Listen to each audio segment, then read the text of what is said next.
இந்த பொருளை நான் எப்படி எடுத்துட்டு போயிருக்க முடியும் அப்படிங்கிறத நீங்க சொல்ற அந்த வார்த்தையை என்னால் ஏற்றுக்கொள்ள முடியாது, தவறான பொருளாக இருந்தால். ஏன்னா ஐபிஎல் மேட்ச் போனவங்கட்டையும் கேட்டீங்கன்னா சொல்லுவாங்க, ஆண்களுக்கு இருக்கிற அளவுக்கு ரொம்ப ஸ்ட்ரிக்ட் செக்கிங் பெண்களுக்கு இருக்காது. அவங்க கூட பெண்களும் போயிருக்காங்கிறத ஒரு ஃபேக்ட்.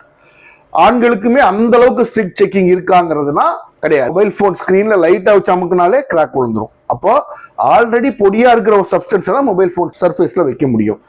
ஓரளவுக்கு செமி ஹார்டா இருக்க சப்ஸ்டன்ஸை கூட நீங்க மொபைல் போன் சர்ஃபேஸ்ல வச்சு உடைச்சிங்கன்னா அது கிராக் ஆகக்கூடிய வாய்ப்பு இருக்கு. அதை யாரும் பண்ண மாட்டாங்க. ஜென்ரலா பண்ணா கிராக் ஆயிரும். தக் லைஃப்னா என்ன? கிட்டத்தட்ட ஒரு ரவுடி லைஃப் மாதிரி தான். சாதாரண மனுஷன் ரவுடி மாதிரி பிஹேவ் பண்ணிட்டு ஒரு காரியம் செய்யறோம் பாரு அப்படின்னு சொல்றதுதான் தக் லைஃப். அப்ப நீங்க தக் லைஃப்னு போட்டீங்கன்னா நீங்க செஞ்சது ஏதோ ஒரு தவறான காரியம். அந்த காரியத்தை நீங்க தைரியம் ரோட்ல 10 கிலோமீட்டர் தான் ஸ்பீடு போகணும், அந்த ரோட்ல 100 கிலோமீட்டர் வண்டி ஓட்டுறது தக் லைஃப் மூமெண்ட்னு சொல்லுவாங்க. சட்டத்தை மீறுவது தான் தக் லைஃப் மூமெண்ட். ஒருவேளை நீங்க அன்றைக்கு லைன் பண்ணது ஒரு போதை பொருள், அவங்களும் குற்றவாளி, உடந்தையர் மறைச்சு உங்களுக்கு ஃபெசிலிட்டேட் பண்றாங்க. சரிங்களா? அதனால அது குற்றமாக இருந்தா குற்ற உடந்தையருக்கு கொடுக்குற எவிடன்ஸ் நம்ம எடுத்துக்க முடியாது.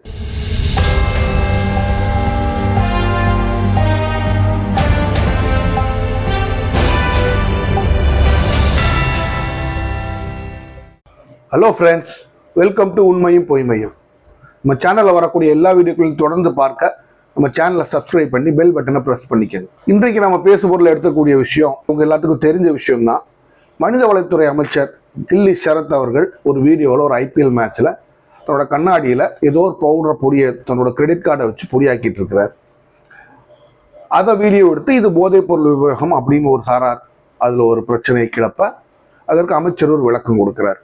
சரி, இதில் என்ன நடந்திருக்க கூடும் அப்படிங்கிறத நம்ம யூகிச்சு தான் சொல்ல முடியுமே தவிர யாராலையும் கண்டிப்பாக இப்போதைக்கு சொல்லக்கூடிய சூழ்நிலையில் இல்லை. அப்போ எதிர்கட்சிகள் கோர்ற மாதிரி ஒரு இன்வெஸ்டிகேஷன் நடக்கணுமானா நிச்சயமாக நடக்கத்தான்.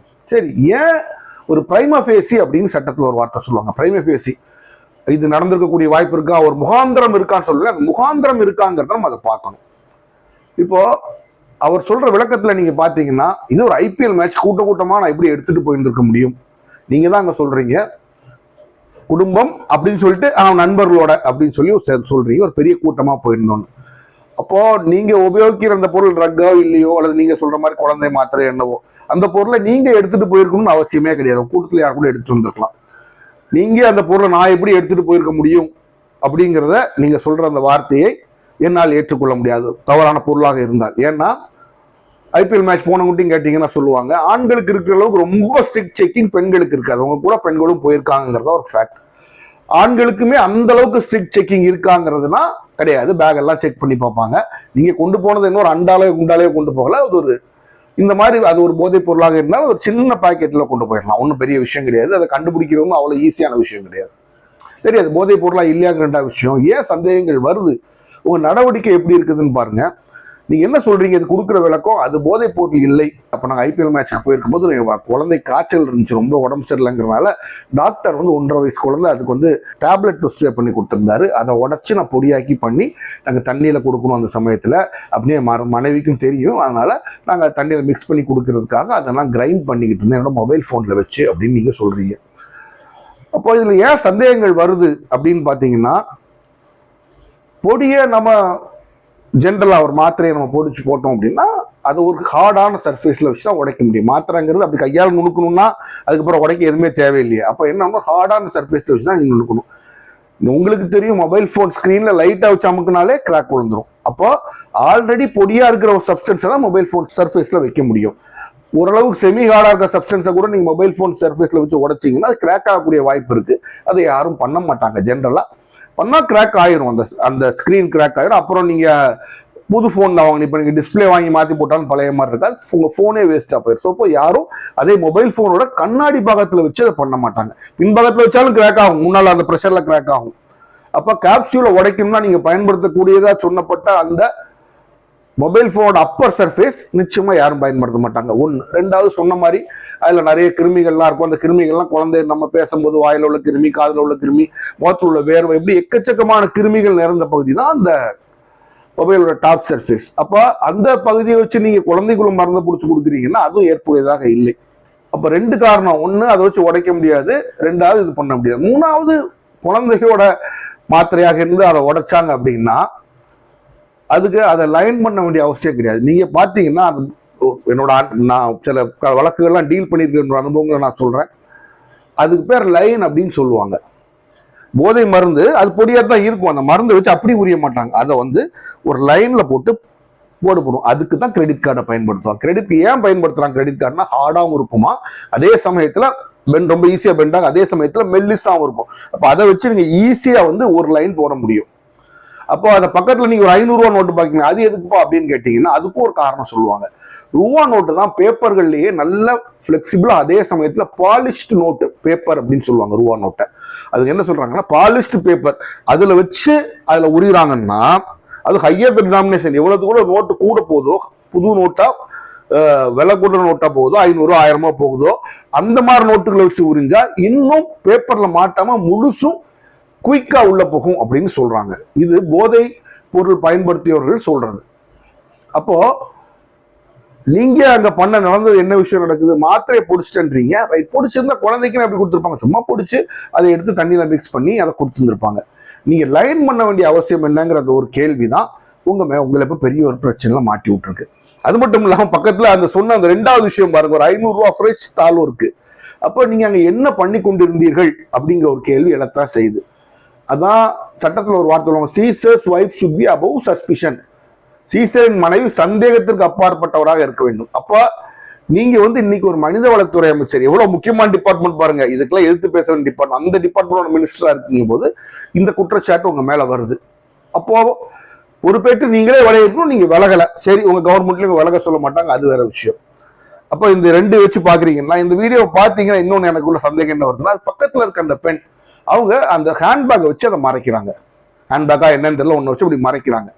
நீங்க சொல்ற விளக்கம் என்னன்னா, ஸ்டேடியத்துல அத்தனை பேர் இருப்பாங்க, பின்னால ஆட்கள் இருப்பாங்க, முன்னாள் ஆட்கள் இருப்பாங்க, பாத்திர மாட்டாங்களா அப்படின்றீங்க. இவங்க மறைக்கிறாங்க. உங்க பின்பக்கம்லாம் ஆட்கள் இருக்கிற மாதிரி இல்லை, முன்பக்கமும் அது சரியா தெரியல, ஆட்கள் இருக்கிற மாதிரி இல்லை. எங்கேயுமே கொஞ்சம் வேக்கண்டா இருக்க மாதிரி தான் இருக்கும். ஒன்னது பிரேக் சமயத்துல இருக்கலாம், அல்லது நீங்க முதல்ல ஸ்டேடியத்துக்குள்ள உங்களுக்கு கிரிக்கெட் மேட்ச் பாக்குறவங்க சொல்லுவாங்க 1 மணி நேரம் 2 மணி நேரத்துக்கு முன்னாலே ஸ்டேடியத்துக்குள்ள அனுப்பிடுவாங்க. நீங்க முதல்லயே போய் வெயிட் பண்ணதா என்னதுன்னு தெரியல. ஆனா பின்னால் ஆட்கள் இல்லைங்கிறது உங்க வீடியோலயே தெரியுது. அப்போ நீங்க செய்யறது இதுக்கு இன்னொரு தவறான ஒரு நீங்க கொடுக்கறது ஏன் ஒட்டுக்கிற முடியாத மாதிரி ஒரு விஷயம் இருக்கு அப்படின்னா, குழந்தைக்கு மாத்திரை பொடிக்கிறதுங்கிறது இந்தியாவில் உள்ள எல்லாரும் பண்றது. நீங்க பண்றது, நான் பண்றது, உலகத்துல எல்லாரும் பண்றது. இதுல தக் லைஃப் மொமெண்ட்னு போட வேண்டிய அவசியமே இல்லை. உங்களோட அந்த எந்த சோசியல் மீடியா மூலமா வந்தாலும் நீங்க தக் லைஃப்னு போட்டு இந்த வீடியோ போட்டுருந்தா சொல்றாங்க. தக் லைஃப்னா என்ன? கிட்டத்தட்ட ஒரு ரவுடி லைஃப் மாதிரி தான். சாதாரண மனுஷன் ரவுடி மாதிரி பிஹேவ் பண்ணிட்டு ஒரு காரியம் செய்யற பாரு அப்படின்னு சொல்றதுதான் தக் லைஃப். அப்ப நீங்க தக் லைஃப்னு போட்டீங்கன்னா நீங்க செஞ்சது ஏதோ ஒரு தவறான காரியம். அந்த காரியத்தை நீங்க தைரியம் ரோட்ல 10 கிலோமீட்டர் தான் ஸ்பீடு போகணும், அந்த ரோட்ல 100 கிலோமீட்டர் வண்டி ஓட்டுறது தக் லைஃப் மூமெண்ட்னு சொல்லுவாங்க.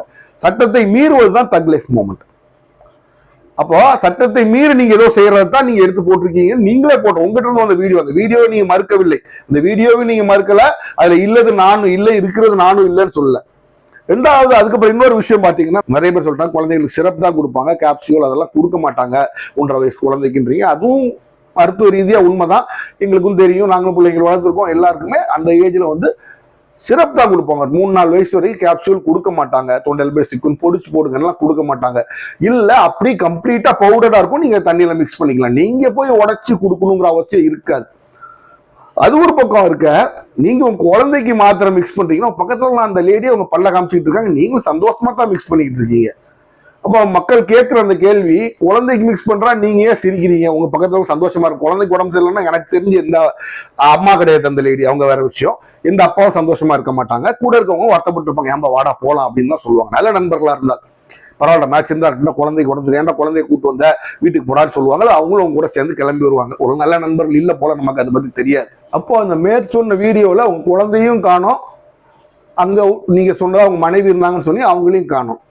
அது ஒரு கிரவுண்ட்ல நடக்கக்கூடிய ஒரு விஷயம், பப்ளிக் ஃபோரத்தில் நடக்கக்கூடிய விஷயம். மேற்கூறிய நான் சொன்ன இதெல்லாம் பாத்தீங்கன்னா, நீங்க தக் லைஃப்னு போட்டதுக்கு அவங்க சொல்ற குற்றச்சாட்டுக்கு ஒரு பெரிய கோரிலேஷன் இருக்கா, நிச்சயமா ஒரு ஒற்றுமை இருக்கத்தான் செய்யுது. நார்மலான ஒரு விஷயத்த நார்மலா குழந்தை மாத்திரை உடைக்கிறது தக் லைஃப்னு ஒருத்தர் வீடியோ போட்டு என் உலகத்துல நான் இது வரைக்கும் நான் பார்த்தது இல்லை. அப்போ தக் லைஃப் அப்படிங்கிறதுக்கு அர்த்தம் என்னன்னா, சட்டத்துக்கு மீறிய ஒரு விஷயத்த எவ்வளவு தைரியமா நான் செய்யறேன் பாரு அப்படின்னு சொல்றதுதான் தக் லைஃப். எனக்கு தெரிஞ்சு நீங்க மாற்றம் தான் சொல்லிருங்க. அப்போ சட்டத்துக்கு மீறிய ஒரு விஷயமா தான் நீங்க செஞ்சீங்களான்னு ஒரு கேள்வி எழுது. உடனே அவங்க பக்கத்துல இருக்க அந்த பெண் வந்து பாருங்க கில்லி ஷரத்தை நீங்க அப்படி பண்ணல, அவர் சொன்ன மாதிரி தான் பண்ணார். அந்த பெண்ணும் வந்து ஒரு எக்ஸ்பிளனேஷன் கொடுக்குறாங்க. அவங்க கொடுக்குற எக்ஸ்பிளனேஷன் ஏத்துக்க முடியாது. ஏன் ஏத்துக்க முடியாதுன்னா நீங்க என்ன பண்றீங்கன்னு அவங்க பக்கத்துல இருந்து பார்த்துட்டு இருக்காங்க.